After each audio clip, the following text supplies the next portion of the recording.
A vida não cessa e a morte é um jogo escuro de ilusões. Fechar os olhos do corpo não decide os nossos destinos.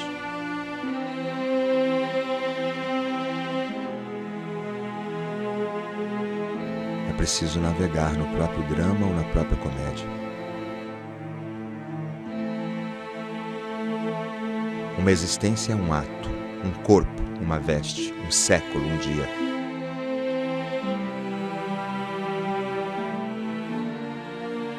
E a morte é o sopro renovador.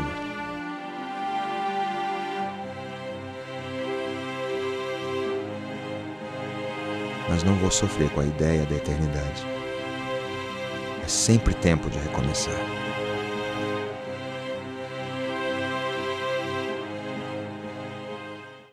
Olá, muita luz e paz a todos. Me chamo Paulo de Tarso e muito grato estou por esta sublime oportunidade de colaborar para este canal de luz. Um dia, pronto, me acabo, pois seja o que tem de ser. Morrer que me importa, o diabo é deixar de viver. Este pensamento do poeta gaúcho Mário Quintana, que desencarnou em 1994, nos faz refletir sobre o dia de hoje, o dia de finados. A morte, sem dúvida, é um processo desafiador para as nossas emoções, pois a tristeza ocasionada pela ausência física de um ente querido nos assola sobremaneira, até mesmo para os adeptos da doutrina espírita. Para que possamos entender melhor sobre este tema, recorremos a um texto do site momentoespírita.com, cujo título, Após a Morte, nos traz importantes esclarecimentos a fim de lidarmos melhor com esta situação. O texto é o seguinte: a morte é um fenômeno biológico inevitável. Os homens são espíritos encarnados. Eles estão na Terra, mas não são da Terra. Permanecem aqui de forma transitória, a fim de que evoluam intelectual e moralmente. Por falta de informações, ao longo do tempo, surgiram variadas teorias sobre o estado dos espíritos após a morte.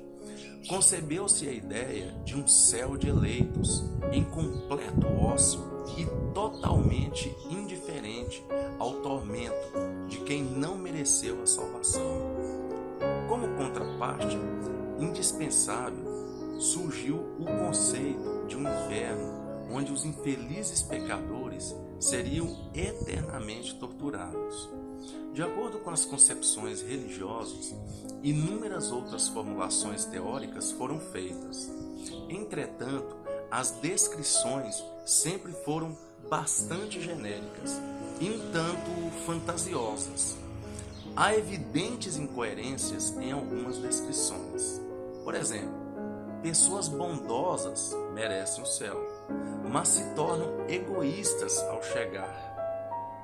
lá chegar, pouco se importando com o sofrimento de quem não teve a mesma dádiva.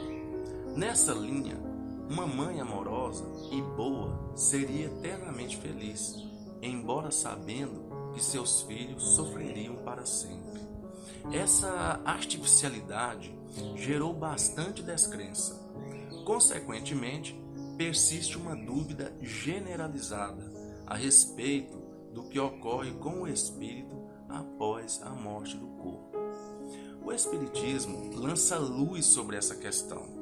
Ele não formula uma mera teoria a partir de concepções filosóficas. São os próprios espíritos desencarnados que relatam sua situação.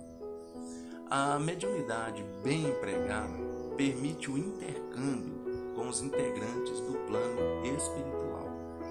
Por meio dela é possível verificar como eles vivem, se sofrem ou são felizes, e a razão disso.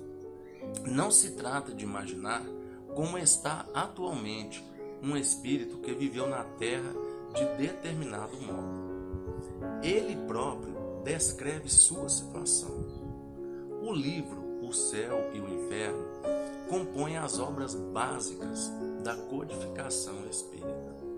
Ele é rico de relatos feitos por espíritos a respeito de como se sentem, da vida que levam, de sua felicidade ou infelicidade.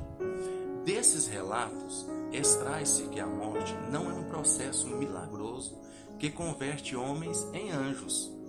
Quem era bondoso na terra, persiste bondoso e solidário no plano espiritual. Se amava o trabalho, permanece laborioso. Já o homem mesquinho também assim se mantém. Ou seja, não há saltos na evolução. A análise dessas descrições revela que a felicidade depende de como se viveu, do bem ou do mal que se fez. Não há favores ou privilégios. Cada qual é feliz ou infeliz de acordo com seu próprio mérito.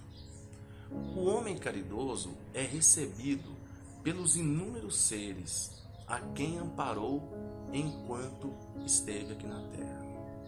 Ele experimenta extremo júbilo ao sentir-se amado, ao saber que bem gastou seu tempo e seus talentos. Já o criminoso vivencia grandes padecimentos. Ele vê suas vítimas, revê mentalmente as maldades que cometeu e não há fuga ou desculpa possível. O espírito é feliz ou infeliz na exata proporção das virtudes que possui. Ciente dessa realidade e de que você inevitavelmente morrerá, reflita sobre o modo como vive, para evitar construir sua casa sobre areia. No dizer evangelho, dedique-se a amealhar virtudes e a fazer o bem. Apenas isso garantirá sua felicidade quando retornar ao verdadeiro lar. Pense nisso, fiquem com Deus e até a próxima.